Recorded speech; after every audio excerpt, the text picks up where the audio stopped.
네, 민법 기초인문 강의 1강 진행해 보도록 하겠습니다.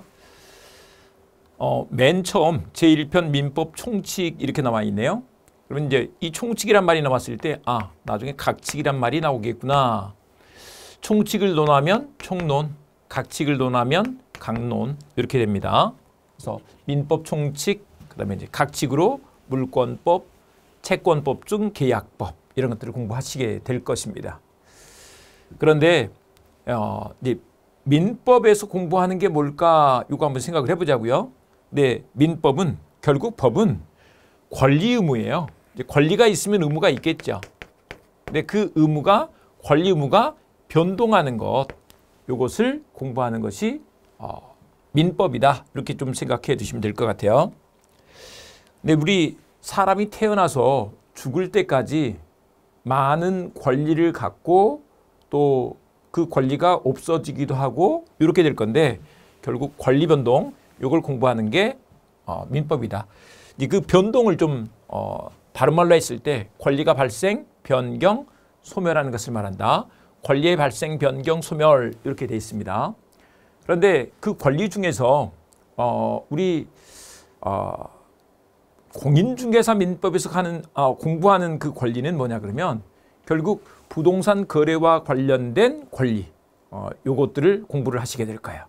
그래서 예를 들면 뭐 매매를 통해서 소유권을 취득한다든지 아니면 또 이 임대차 계약을 통해서 임대인, 임차인이 서로 권리 의무를 갖게 된다든지 하는 것들을 공부하시게 될 건데 요런 케이스를 한번 봐보자고요.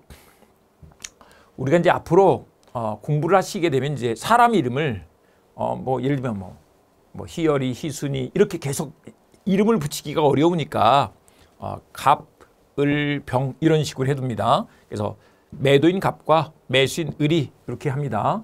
일단 매도인은 파는 사람, 매수인은 사는 사람 이렇게 되는데 갑이 X 건물을 지어서 신축해서 매매 계약을 통해서 을한테 소유권을 넘긴다 이렇게 한번 봐보자고요. 그런데 이 매매 계약이 되려면 먼저 급한 사람이 청약을 합니다. 청약. 나한테 팔아라, 나한테 사라 이렇게 하겠죠. 그리고 이제 거기다가 승낙을 해요. 그래서 청약과 승낙, 괜찮네, 알았어요, 내가 그렇게 할게요 라고 승낙을 했습니다. 근데 그렇게 해서 합의가 이루어지면 이 합의를 계약이라고 한다. 계약이라고 한다. 그런데 이 청약과 승낙을 뭐라고 하느냐? 의사표시라고 이렇게 해요. 그래서 이 의사표시 합의로 계약으로 갑한테는 대금 지급 청구권이란 권리가 생기죠. 만약에 그걸 대금을 10억이라고 이렇게 합의를 했다고 보자고요. 그래서 이 10억의 매매 계약을 맺었어. 그러면 10억의 대금 지급 청구권이 생긴다. 그 다음에 이제 매수인들은 이 X 매매 계약을 맺었으니 그 X를 나한테 넘기세요라고 하는 소유권 이전 청구권이 생기겠죠. 소유권 이전 청구권이 생겨서 나중에 이제 등기까지 넘겨주면 비로소 을한테 소유권이 넘어갈 것이다. 이렇게 말을 합니다. 그런데 이제 여기서 한 가지. 분명히 우리가 공부한 것은 이제 매매 계약, 이 계약을 공부를 했어요. 근데 계약을 괄호 속에 써놓고 그 앞에다가 법률행위 이렇게 써놨네요. 법률행위 이렇게 써놨는데 법률행위라고 붙이는 이유가 있다. 요거는 그냥 일단 계약은 법률적 행위다 이렇게 좀 생각을 해두고 가자고요. 앞으로 법률행위란 말이 나오면 계약을 말하는구나 이렇게 생각하시면서 계약이 어떤 법률적 효과가 생기니까 법률행위라고 하는구나 요 정도로 해두자고요. 근데 이제 왜 그렇게 하는지는 조금 뒤에서 봐보도록 하겠습니다. 그래서 이제 우리 가장 대표적으로 사실 부동산에서도 많이 하고 싶은 것이 뭐냐 그러면 이 매매 계약을 중개하는 거 이거 하고 싶어요. 그래서 부동산에서 하는 게 매매 임대차를 중개해 주는 거잖아요. 그래서 매매 임대차 이런 것들을 중심으로 해서 공부하는 것이 민법이다. 네, 이렇게 봐두시면 되겠고요. 그런데 한편 이런 것도 있다는 거예요. 권리가 생기는데 갑이 피상속인 돌아가신 부모님 생각해 보자고요. 돌아가신 부모님. 그리고 이제 상속인은 그 자녀 생각해 보자고요. 부모님이 돌아가셔서 아파트 X가 있는데 상속을 하게 되는 거예요. 근데 사망했더니 이 부모님 의사하고는 상관없어요. 그랬더니 이 자식한테, 자녀한테 상속권이란 권리가 생기자.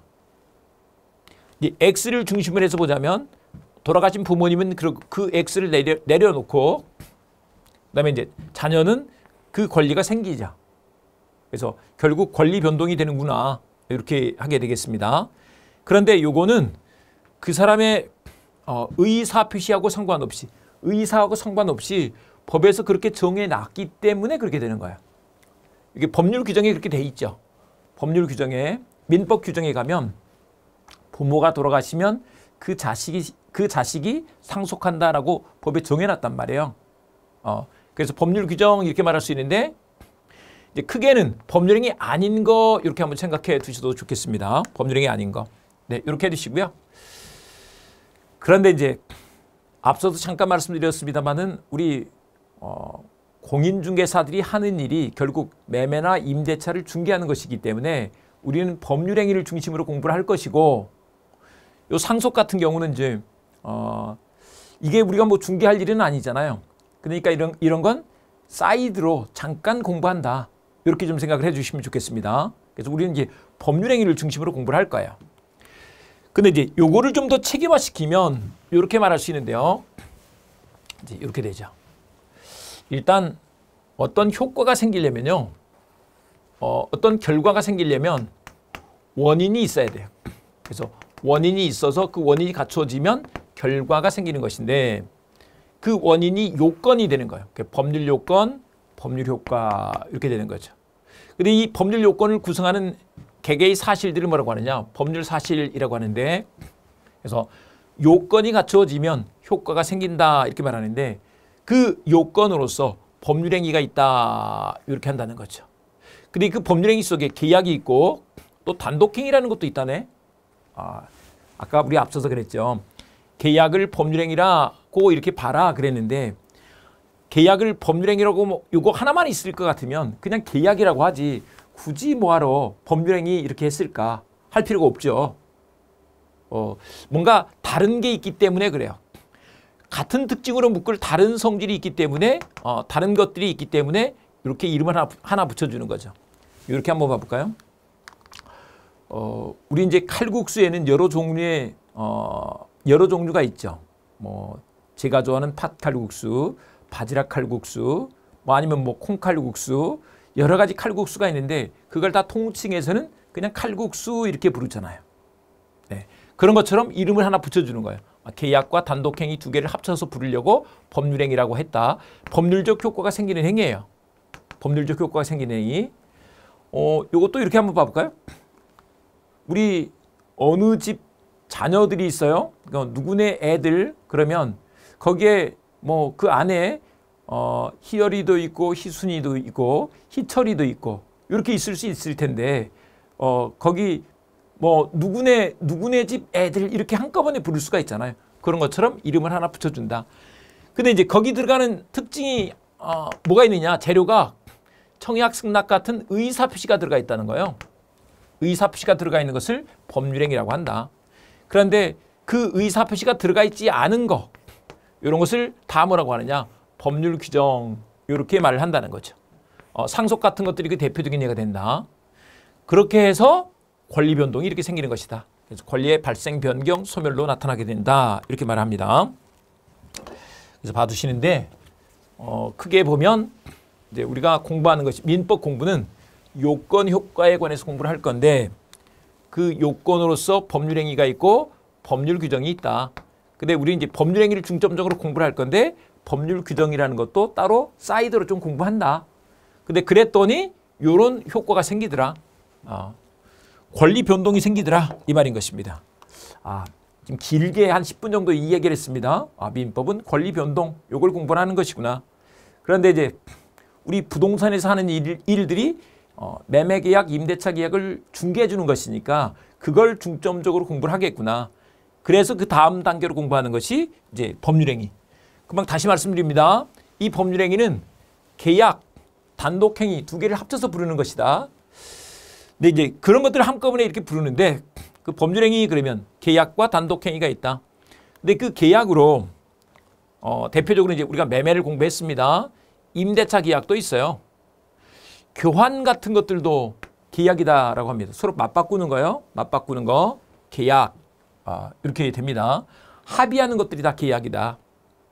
그런데 그 외에 이제 단독행위도 있는데 단독행위에 상대방 있는 단독행위가 있고 상대방 없는 단독행위가 있다. 이렇게 얘기를 하죠.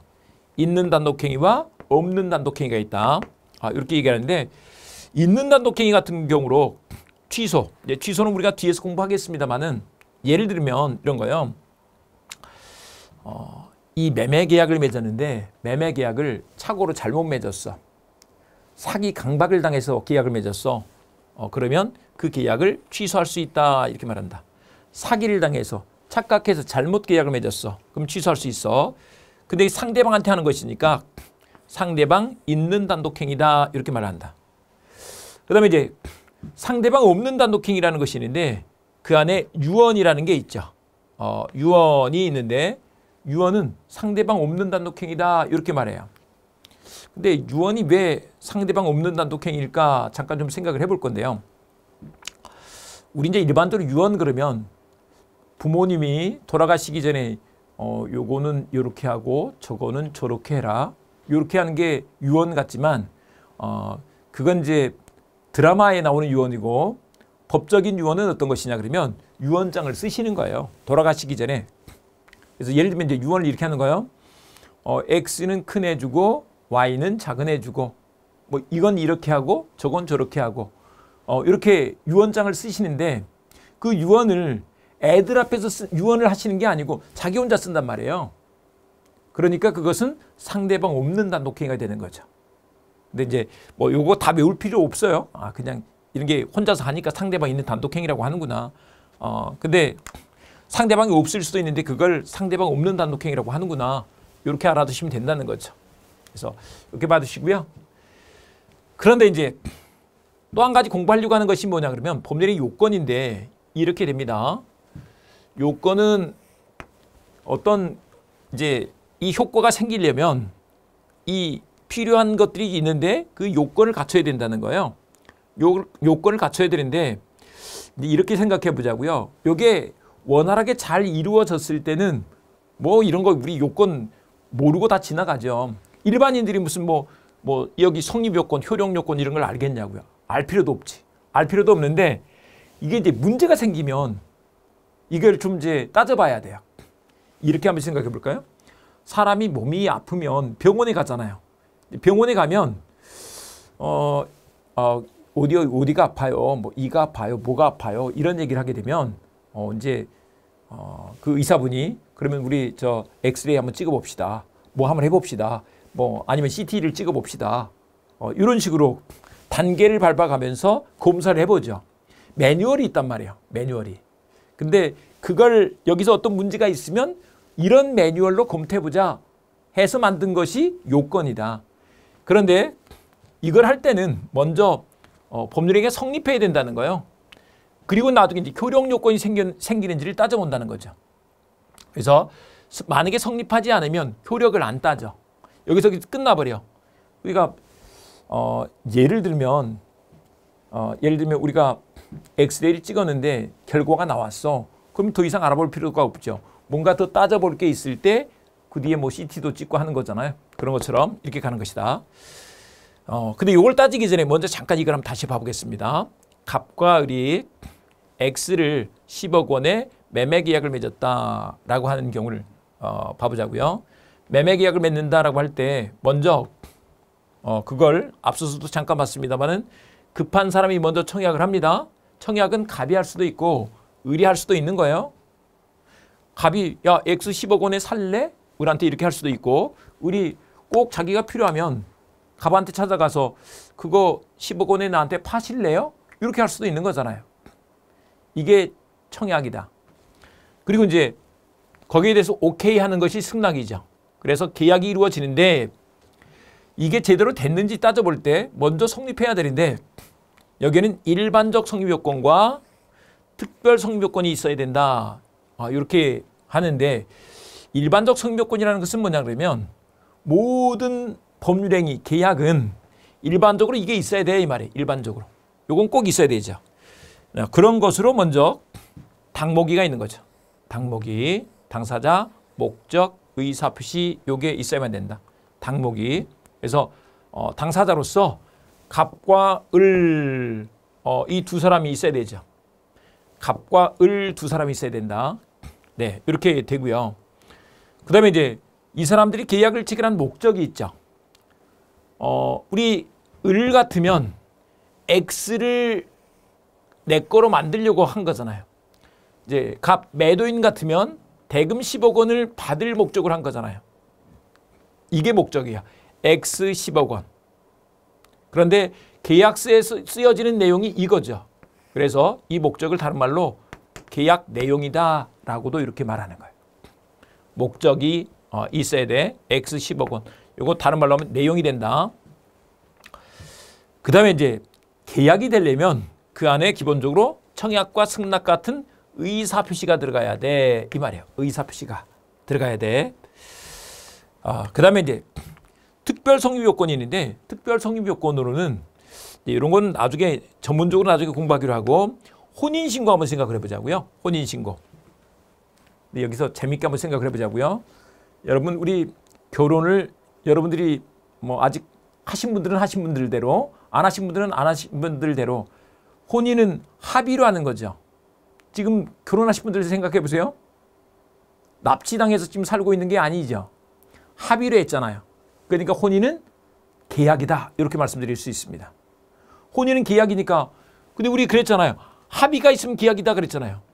그럼 합의를 했네. 근데 혼인에서는 꼭 이걸 합의만 가지고 얘들이 혼인한 건지 안 한 건지 알기가 좀 어려워요. 또 마음이 나중에 조금 변할 수도 있고 하잖아요. 그래서 확실하게 하기 위해서 또 다른 사람들한테 임자 있다고 알려주기 위해서 혼인신고를 하게 해놨죠. 그래서 가족관계등록부에 딱 올라가. 그래서 혼인신고까지 해야만 혼인이 성립한다는 것이죠. 이건 특별히 그래. 이게 특별 성립요건이다. 그러니까 특별히 더 필요한 경우들이 있는데 이때는 일반적 성립요건과 특별 성립요건을 다 갖춰야만 되는 것이죠. 네, 이렇게 되는 것이다. 그 다음에 이제 효력요건과 관련해서 봐보면 이게 일반적 효력요건이 있는데 여기서도 봐보세요. 당사자에게 능력이 있어야 된다 이렇게 말해요. 그 능력에 권리능력, 의사능력, 행위능력 이렇게 말하는데요. 여기서 능력을 잠깐 좀 말씀드리고 갈게요. 능력은 이렇게 좀 생각해 주시면 좋을 것 같아요. 여기서 능력은 자격 이렇게 좀 생각을 해보면 좋겠습니다. 자격 있는 사람이 계약을 맺었어야 돼. 근데 맨 처음에 나오는 것이 권리능력이에요. 권리능력을 써먹을 일은 없는데 권리능력은 권리를 가질 수 있는 자격 이렇게 말하죠. 근데 그 권리능력이 있는 사람으로서 자연인과 법인이 있어요. 법인 뭐 여러분들 잘 아시죠. 그다음에 이제 자연인인데 자연인 요것만 좀 기본적으로 좀 알아두면 돼요. 자연인은 권리능력이 다 있어요. 근데 사람이기만 하면 되는데 이게 살아서 출생해가지고 살아있는 동안에 사망 시까지 권리능력이 있는 것을 한다 이렇게 말한다. 권리능력이 이렇게 있어. 권리능력은 평등하다 그래가지고요.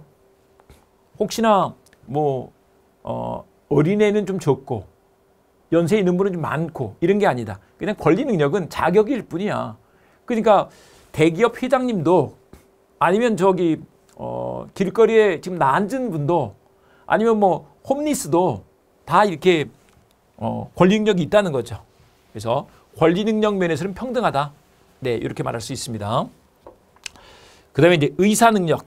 의사능력은 뭐냐 그러면 이게 의사를 결정할 수 있는 능력 이렇게 하는데 좀 다른 말로 하자면 판단 능력 이렇게 할 수 있을 거예요.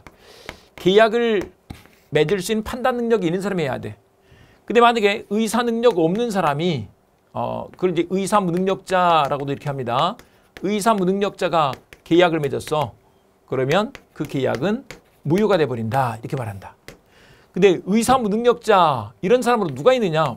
외울 필요 없습니다. 이거 참 지금 수업 들으시는 것들은 그냥 재밌게 듣기만 하시면 돼요. 재밌게 듣고 지나가신 다음에 나중에 기본서 가지고 재밌게 공부하시면 돼요. 여기는 그냥 즐거운 마음으로 보시면 돼요. 네, 그래서 의사무 능력자, 이 사람은 예를 들면 유아, 정신병자,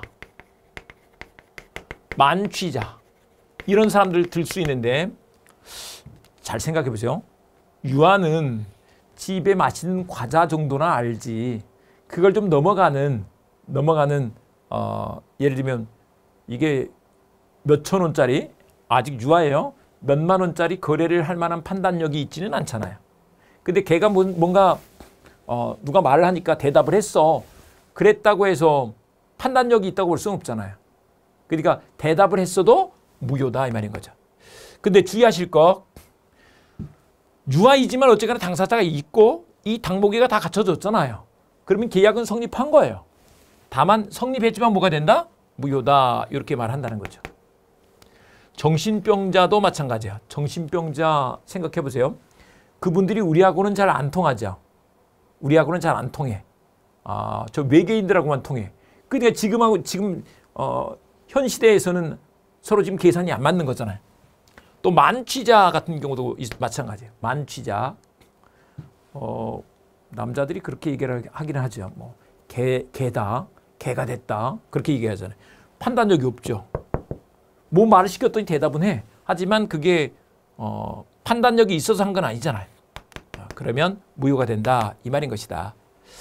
그런데 이 의사 능력을 객관화시켜 놓은 것이 행위 능력이다. 이렇게 말한다. 그래서 의사 능력을 획일화 시켜 놓은 것이 행위 능력인데 이 행위 능력은 법률 행위를 할 수 있는 능력이라고 이렇게 하는 것이다. 그래서 행위 능력자가 해야지 효력이 있는 것이고 근데 행위 능력이 제한된 사람들이 있어요. 이 사람들을 제한 능력자라고 하는데 제한 능력자로서 미성한이 있다. 미성한. 미는 미성년자예요. 그 다음에 이 성은 누구냐 그러면 피성년 후견인. 피성년 후견인. 피한정 후견인. 이런 분들도 뭐 외울 필요 없습니다. 그냥 있다. 요 정도만 알고 가면 돼요. 근데 잠깐 한번 봐보자고요. 미성년자. 우리 이제 일단 부동산에서 거래를 할 때 뭐 이런 사람들이 올 일은 없죠. 거의. 그러니까 거의 문제가 되지 않죠. 근데 이제 이런 것들이 나중에 시험에서 좀 문제가 되니까 한번 봐주실 건데 미성년자란 말은 그냥 이렇게 생각하시면 돼요. 성년자에 미달된 사람. 미성년자죠. 물론 지금 19세로 성년이 되긴 합니다. 그러니까 미성년자는 19세 미만인 거죠. 19세 미만. 고등학생들 정도까지 미성년자죠. 예. 근데 미성년자라고만 알아두시면 돼요. 이게 뭐 19세 이거 외울 필요는 없다. 19세 미만. 근데 얘가 만약에 미성년자가 마음대로 할 수 있으면 뭐 지 가진 돈 가지고 그냥 막 마음대로 막 게임기 사고 뭐 하고 다 해버릴 수도 있을 거 아니에요. 그런 일이 있으면 안 되겠잖아요. 예. 그래서 그럴 때는 부모 동의를 받고 하도록 해놨어요. 부모를 법정 대리인이라고 하는데 그 법정 대리인 동의를 받고 해야지 그냥 계약을 맺으면 취소할 수 있다 이렇게 된다는 거죠. 그래서 제한 능력자가 그 동의를 받고 해야 되는데 그걸 위반하고 했어. 그러면 그 계약을 취소할 수 있게 해버린다. 취소를 하면 계약이 처음부터 무효가 돼버려. 처음부터 무효가 된다 이렇게 말한다. 이 처음부터를 소급이라고도 또 이렇게 말해요. 처음부터 소급해서 무효가 된다. 이 말은 이때 계약을 맺었을 때 일단 유효인데 나중에 취소를 했어. 그러면 계약한 때로 소급해서 이렇게 처음부터 무효가 된다. 이런 뜻인 것이다. 피성년 후견인, 피한정 후견인인데 이분들은 이제 치매 걸린 분들 좀 생각하시면 될 것 같아요. 연세에 드셨는데 치매 걸려서 지금 바깥 출입도 잘 못하시는 분들이세요. 근데 상태가 아주 심한 분들, 피성년 후견인. 저 상태가 좀 괜찮으신 분들, 피한정 후견인. 이렇게 하는데 이분들이 법원에서 심판을 받은 거죠. 그래서 성년 후견 심판, 한정 후견 심판을 받은 사람, 심판을 받은 자. 이 사람들을 피성년 후견인, 피한정 후견인. 요즘은 좀 더 익숙해지기도 했죠. 봤더니 요즘 뭐 어느 뭐 재벌들 이렇게 보면 그 재산을 그 주식을 뭐 누구한테 밀어줬어. 근데 다른 자식들이 막 이제 그거에 대해서 불만이 생기잖아요. 근데 우리 아버지 뜻이 그럴 리가 없어. 막 이러면서 막 소송을 하는데 그때 그분이 이제 상태가 아주 안 좋았다. 그러면 성년 후견 심판을 받아서 피성년 후견, 피한정 후견이 돼버리면 그게 이제 효력이 생기지 않게 만드는 거죠. 근데 이 말 자체는 성년 후견인의 도움을 입는다 이런 뜻이에요. 한정 후견인의 도움을 입는다 이런 뜻이다. 네, 봐두시면 되겠습니다. 그래서 용어 정도 알아두시면 되겠고요. 그 다음에 이제 나머지 목적과 관련해서 확가적사 이렇게 말할 것이고요. 확가적사 이렇게 알아두시고 요거는 뒤에서 공부를 할 거예요. 의사표시 그러면 그게 의사와 표시간에 일치하고 의사 형성 과정에 하자가 없어야 한다라고 하는데 요건 이제 다음 시간에 또 공부를 하시게 될 것입니다. 의사표시는 다음 시간. 그 다음에 이제 이 계약을 만약에 다른 사람이 맺었어. 대리인이 맺었어. 그러면 요걸 기본으로 해서 또 뭐까지? 대리권도 있어야지 되죠. 토지거래가도 받았어야 돼. 또 조건 성취가 돼야 돼. 기한 도래가 돼야 돼. 뭐 이건 아닌데요. 이건 좀 놔두고요. 근데 이런 것들을 외울 필요 없어요. 지금 막 이런 것들 법 공부가 암기다 이렇게 생각을 해가지고 막 암기를 하시려고 막 덤벼드는 분들이 계실 수 있는데 요건 이제 민법 공부를 몇 번 사실 뭐 공부는 딱 한 번만 하고 마는 게 아니잖아요. 몇 번 돌리다 보면 자연스럽게 알게 되죠. 알게 될 것이기 때문에 막 외울 필요가 없다고요. 이걸 정리해 놓으니까 막 외워야 될 것으로 생각하고 이런 분들이 계실 수 있는데 절대 그렇지 않다는 거 요거 말씀드립니다. 그래서 이렇게 따져준다. 일반적 효력 요건, 일반적 특별 효력 요건. 그래서 이렇게 효력 요건, 성립 요건을 먼저 검토하고 효력 요건이 갖춰졌을 때 효력이 생긴다. 효력 요건을 갖추지 못하면 이제 효력 요건을 갖추면 유효가 될 것인데 갖추지 못하면 어떤 경우는 무효가 될 수 있고 또 어떤 경우는 지금처럼 취소할 수 있는 경우가 있다. 이렇게 봐두시면 되겠습니다. 이번 시간에 목적에 대해서 잠깐 좀 더 볼 건데요. 목적, 법률의 목적. 우리가 말씀드린 것처럼 이 계약을 맺었는데 X 10억 이걸 목적으로 계약을 맺었단 말이에요. 그런데 이게 목적이 확가적사해야 돼. 그 중에 하나라도 갖추지 못했어. 그러면 무효가 된다. 이렇게 말한다. 근데 이제 맨 먼저 확정성이 있는데 확정성은 뭐냐 그러면 여기서 이렇게 합니다. 확정성은 확정할 수 있으면 된다. 이렇게 말한다. 확정할 수 있으면 돼. 확정돼 있어야 되는 것이 아니고 확정할 수 있으면 돼. 좀 이해하기 쉬운 걸로 이렇게 한번 해볼게요. 예를 들면 강아지가 태어났어요. 근데 그 강아지가 뭐 진돗개인데 되게 유명한 거예요. 근데 5마리가 낳네. 근데 이제 분양하기로 이렇게 광고를 했더니 이제 사겠다 그래요. 근데 이제 얼마에 하는데 다만 그 5마리 중에 나중에 그 사람이 와서 젖대고 분양할 때 골라서 데리고 가기로 했어. 그 중에 어떤 강아지인지 몰라도 나중에 가서 골라서 데리고 갈 수가 있죠. 그럼 확정할 수 있잖아요. 확정할 수 있으면 문제가 없다는 거죠. 확정할 수 있으면 된다. 그걸 좀 더 확대시키면 매매 대금마저도 꼭 계약을 체결할 때 확정되어 있어야 되는 것이 아니고 확정할 수만 있으면 된다는 거예요. 예를 들면 잔금을 1년 후에 치르기로 했어. 좀 길게 6개월 후에 중도금 또 1년 후에 잔금 치르기로 했어. 근데 그 1년 사이에 어떤 일이 생길지 모르겠다고 막 서로 주저하고 그러니까 그러면 이렇게 합시다.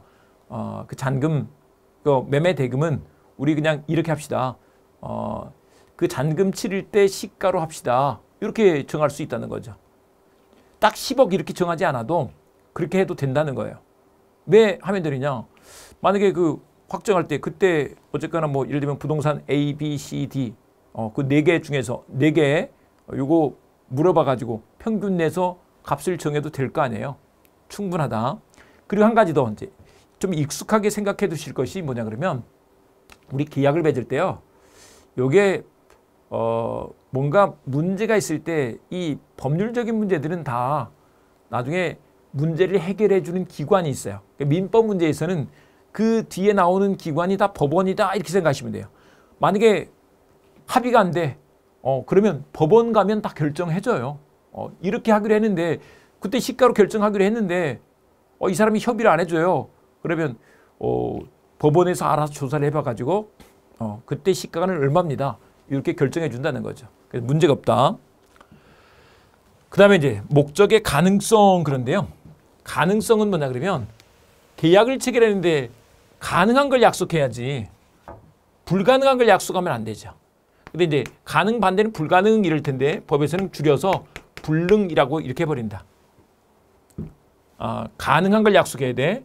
불능인 걸 약속하면 안 된다고요. 야, 내가 하늘에 있는 저 별 내가 따다 줄게. 너 나한테 돈 10억 줘. 라고 했다고 보자고요. 그런데 저 하늘에 있는 별을 따다 줄 수 있는 게 아니잖아요. 불가능이죠. 그러면 계약은 무효가 된다. 이렇게 된다는 것입니다. 계약은 무효가 된다. 네. 그래서 이렇게 보는 건데 이제 불능을 또 이렇게 나눠서 본대요.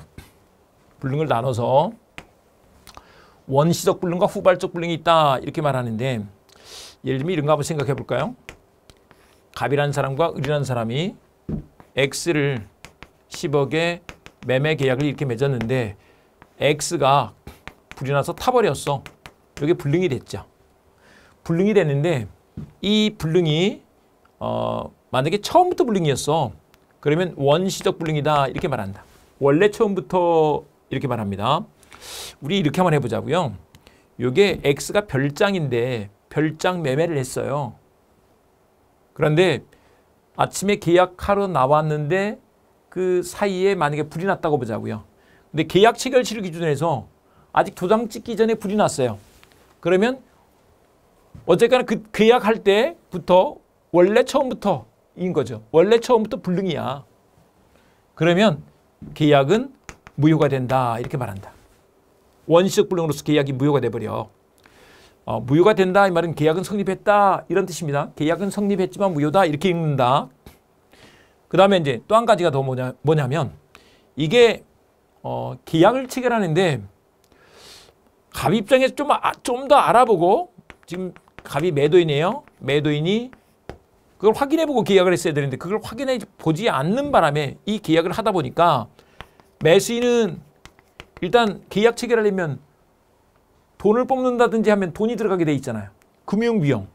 또 이거 알아보는데 또 힘썼어요. 돈이 들어갔어. 그런 것에 대해서 책임지라고 요구할 수 있는 권리가 인정된다. 그래서 계약 체결상 과실 책임이 있어서 손해배상을 청구할 수 있도록 해줘요. 그때 뭐 실례익 배상을 한다 이렇게 말을 합니다만은 어쨌거나 그렇다. 근데 이제 요건 계약 전에 불능일 때 그렇고 계약 체결한 뒤에 불능이 되는 거예요. 요것을 후발적 불능이라고 한다. 후발적 불능이라고 하는데 후발적 불능 가지고는 봐보세요. 후발적 불능 가지고는 후에 그 불능이 발생한 거죠. 계약이 무효가 아니야. 계약 자체는 그냥 다른 무효 사유가 없으면 유효다 이렇게 인정이 된다. 그 뒤에 이제 위험 부담, 채무 불이행 책임 문제가 생기는데 요거는 뭐 나중에 이제 보도록 합니다. 채무대개 귀책 사유가 있으면 채무 불이행 책임을 져야 돼. 그런데 이제 채무대 귀책 사유가 없으면 위험 부담 문제가 된다 이렇게 말하는데 그건 나중에 기본 강의 때 공부를 좀 하시면 되겠습니다. 그래서 이렇게 하시고요. 그 다음에 이제 목적의 적법성 그랬는데 적법성은 뭐냐 그러면 말 그대로 법에 적합해야지 되는 거죠. 법을 지켜야 돼. 그래서 법을 만약에 안 지키면 위법 또는 뭐 불법 이렇게 말할 수 있겠죠. 위법 불법이면 무효가 돼버리죠. 그래서 법을 지켜야 돼. 그런데 민법에서 법은 이렇게 나눌 수 있다는 거예요. 민법에서 법은 우리 법률 규정이라고 합니다만 민법전이라는 것을 보시면 이제 법률 규정이 있어요. 근데 이 법률 규정에 강행 규정과 임의 규정이 있다는 거예요. 강행 규정과 임의 규정이 있어. 네, 이렇게 한번 봐볼까요? 임의 규정은 그 법을 적용하고 안 하고가 그 사람들 임의대로 할 수 있다는 거예요. 이게 임의 규정, 임의 법규라고도 하는데 그런 것은 유효가 돼요. 우리 대표적으로 이제 보면 우리 일반적으로 좀 알고 있는 계약금, 매매 계약을 맺을 때 계약금을 주잖아요.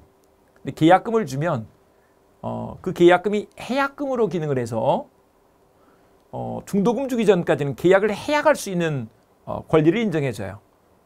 요게 이제 법률에 있는데 우리 그런 거 없기로 하자 이렇게 만약에 특약을 맺었다고 보자고요.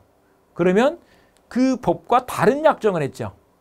다른 약정을 했어도 유효라는 거예요. 그래서 임의 규정과 다른 약정을 해도 유효다. 그러니까 다른 약정을 해도 유효니까 그 규정을 적용하고 안 하고 그 사람들 임의대로 할 수 있는 거죠. 그래서 임의 규정이다 이렇게 말한다. 근데 이제 그거하고 달리 강행돼야 되는 것들이 있어. 이건 이제 법률 규정을 배제할 수 없는 거죠. 강행 규정이라고 한다. 근데 여기서 잠깐 한번 볼게요. 강행 규정, 또 강행 법규, 임의 규정, 임의 법규 이렇게 써놨는데 요거는 좀 이렇게 좀 봐보시면 좋을 것 같아요. 우리 법률 규정을 이렇게 읽을 수 있어요. 법률 규정. 그래서 강행 규정, 임의 규정 이렇게 읽었죠. 또 법규 이렇게 읽기도 합니다. 그래서 강행 법규, 강행 법규, 임의 법규. 또 뒤에 가면 법정도 나와요. 근데 어쨌거나 이 말들은 다 법률 규정의 줄임말이다 이렇게 생각하시면 돼요. 같은 말로 알아두시면 된다는 거죠. 같은 말이다. 네. 그런데 이 강행 규정에 효력 규정과 단속 규정이 있다는 거예요. 네. 효력 규정에 위반하면 무효가 돼버려요. 효력 규정에 위반하면 무효가 된다. 이제 어떤 것이 있느냐 그러면 우리 공인중개사가 우리 되실 거니까 그것과 관련해서 이거 한번 잠깐 말씀드려 볼게요. 공인중개사법에서 중개보수에 관한 한도를 정해놨어요. 그래서 중개보수를 얼마까지만 받을 수 있다. 이제 이게 요율이 정해져 있어요. 그런데 그쪽이 급하니까 돈을 더 주겠다고 이렇게 해봐요. 그래서 그렇게 약정을 했어. 예를 들면 중개보수를 500만 원만 받을 수 있는데 700을 주겠다 그러니까 700을 약정을 했어. 근데 그 약정은 어떻게 되느냐? 법에서 500까지만 받을 수 있도록 했잖아요. 500을 넘어가는 200만 원 부분, 700까지는 무효가 돼버린다는 거죠. 그래서 이건 효력 규정 위반이기 때문에 무효가 된다. 이렇게 말할 수 있습니다.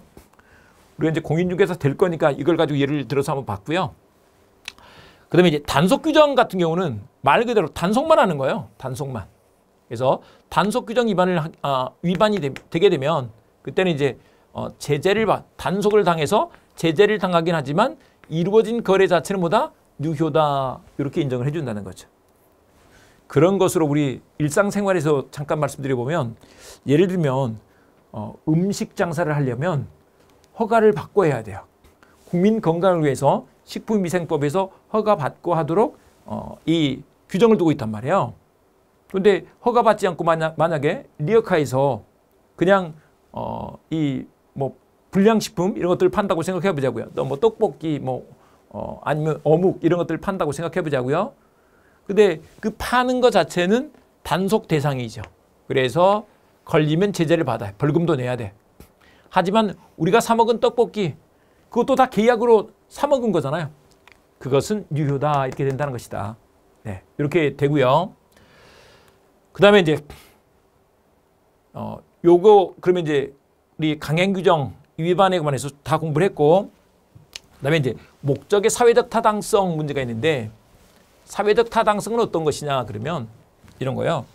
사실 법에다가 이건 할 수 있고 이건 할 수 없고 이런 걸 다 정해두면 좋은데 그걸 다 정해두기가 어렵다는 거예요. 그래서 우리 민법 제103조에 가면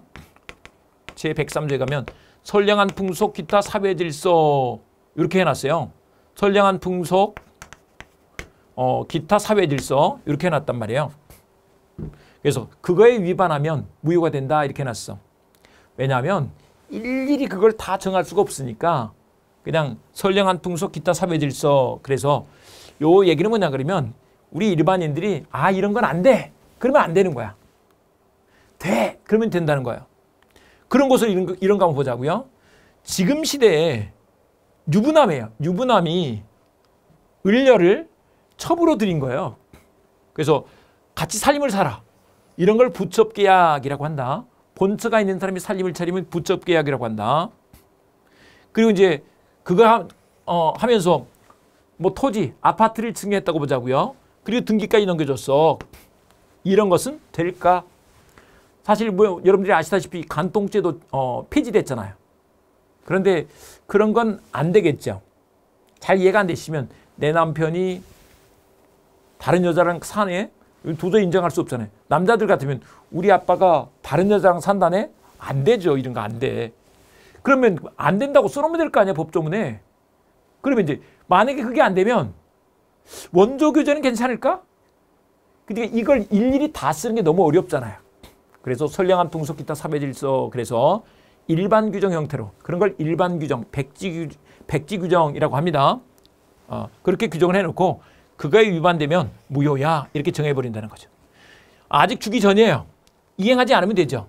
이행할 의무가 없어.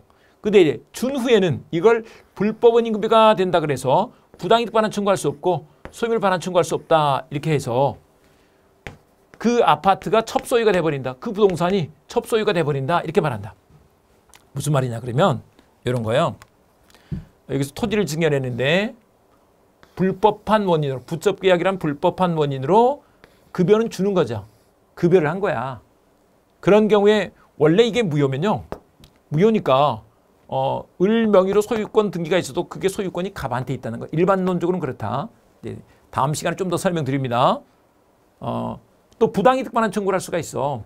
그런데 이때 돌려달라고 만약에 법원에 가면 법원에서 판사가 이렇게 생각한다는 아니 뭘 잘했다고 지금 이걸 찾으러 왔어. 이렇게 한다는 거야. 그런 걸 불법 원인 급여라고 한다. 그때는 반환 청구를 못해. 이렇게 한다는 거죠. 네, 이렇게 하시고요. 그런데 뭐 반사회질생이 대표적인 예를 한번 들어보자고요. 첩계약, 도박계약 같은 것이 그렇겠네요. 도박도 이해가 되죠. 불공정행위 같은 것들도 마찬가지예요. 불공정행위, 너무 불공정하대. 네, 이런 것들은 무효래. 그래서 불법 원인급여에 대해서 반환 청구를 못한다. 이렇게 된다는 것입니다. 이번 시간에는 우리가 법률행위 효력 요건 중에서 당사자, 목적 여기까지 공부를 했어요. 이제 다음 시간에는 의사표시 가지고 또 공부를 해보도록 하겠습니다. 뭐 우리가 끝까지 가시기만 하면 즐겁게 공부를 하시기만 하면 절대 붙을 수밖에 없거든요. 우리 절대평가 시험은 절대 붙는다. 여러분의 꿈을 저도 응원합니다.